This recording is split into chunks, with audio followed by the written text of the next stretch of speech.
So today we're going to have a look at the role of calves in patients with patellofemoral pain. So let's have a think first of all about those patients that stand up and they're pretty slim but have disproportionately large calves. And they often come out with a comment like, I'm always stretching my calves and they're never getting any longer or more flexible. And we need to say, is this relevant to their patellofemoral pain and why are the calves like that? So let's start with the why are the calves like that? Well, it's a sign potentially of overuse, which has created hypertrophy. And we need to say, why are they overusing it? Is it their training schedule? Are they doing a large amount, for example, of hill running? Or actually, is it that as the limb comes through and they should be pushing from the calf but also pulling from the hip, if they're weak in their hip flexors, they're actually overusing the calf.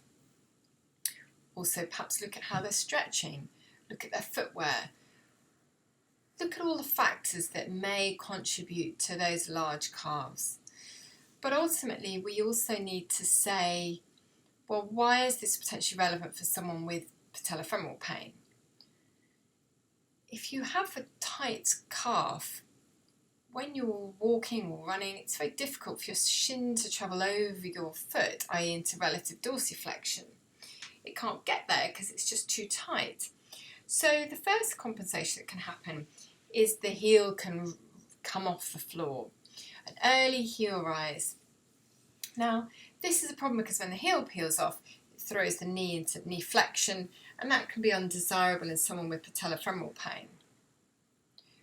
Sometimes we don't so much see the early heel rise, but we can see compensatory excessive pronation, particularly often in someone with hypermobility or a very floppy mobile foot, which will easily drive down into excessive pronation. It's a crude way of getting the leg over the foot.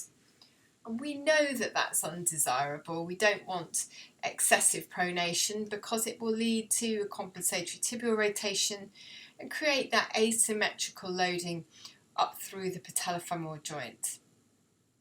So tight calves are something that I really pay a lot of attention to in my clinical practice. I think it's important to note and important to ask why so that you can address the underpinning reasons as to why it's happened in the first place. Okay, so that's my top tip for today.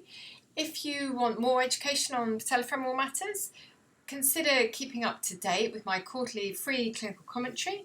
You can sign up to that at the website clairepatella.com, and there's loads of other information, blogs, things like that on there too.